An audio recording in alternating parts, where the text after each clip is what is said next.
మేము 1,00,000 కోట్లు ఇస్తాం అన్ని రుణాలు, ఆ రుణాలు వీలేదో ఇస్తున్నట్టుగా ఆల్రెడీ ఉన్న స్కీమే, నథింగ్ న్యూ అబౌట్ ఇట్, ఏమి లేదు.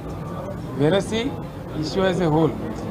దురదృష్టం ఏంటంటే, చాలా బ్యాడ్ లక్ ఏంటంటే, మేము కూడా ప్రభుత్వం ఏర్పడిన తర్వాత కనీసం ఒక 6 మాసాల సమయం వాళ్ళకి ఇవ్వాలని మేము అనుకున్నాం.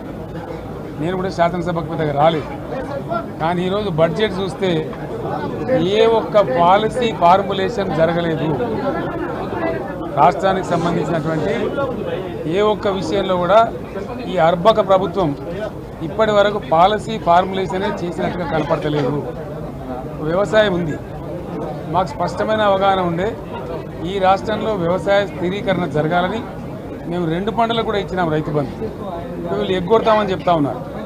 మేమేదో రైతులకు ఇచ్చిన డబ్బును దాన్ని పాడు చేసినాము, చెడగొట్టినాము, దుర్వినియోగం చేసామన్న పద్ధతిలో దురదృష్టకరమైన వ్యాఖ్యలు చేస్తూ ఉన్నారు. అంటే ఇది పూర్తిగా రైతు శత్రు ప్రభుత్వం అనేది తెలుస్తూ ఉంది. ధాన్యం కొనుగోలు చేయలేదు, విద్యుత్ సరఫరా చేయడం లేదు, నీళ్లు సరఫరా చేయడం లేదు, చాలా ఇబ్బందులు పెడతా ఉన్నారు. ఇంకా రైతు భరోసా, రైతు బంధు గురించి ఇంకా ప్రస్తావనే లేదు. ఎప్పుడు వేస్తారని మా ఎమ్మెల్యేలు అడిస్తే కూడా కనీసం సమాధానం చెప్తలేరు. కాబట్టి రైతులను వంచింది ప్రభుత్వం, వృత్తి కార్మికులను వంచింది. ఒక్క పాలసీ, ఇండస్ట్రియల్ పాలసీ ఏమిటి? ఏమి లేదు. బట్టి గ్యాస్ ట్రాష్, పంచరంగ ఈస్మాన్ కలర్ లాగా చెప్పడం తప్ప, స్టోరీ టెల్లింగ్ లాగా ఉన్నది తప్ప బడ్జెట్ చెప్పినట్టు లేదు.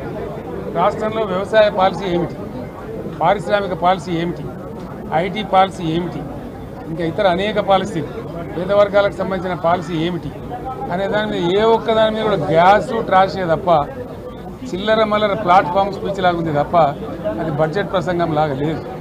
రాజకీయ సభలలో చెప్పినట్టు ఉంది తప్ప, ఏ ఒక్క పాలసీని కూడా నిర్దిష్టంగా ఈ పనిని మేము ఎట్లా సాధిస్తాం, మా గోల్స్ ఇవి, మా టార్గెట్స్ ఇవి అనే పద్ధతి కానీ పద్దు కానీ లేదు.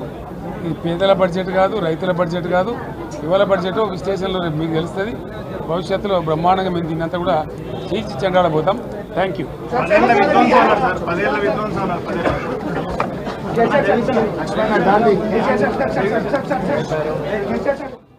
అనేక ఆంక్షలు పెట్టబోతున్నట్టుగా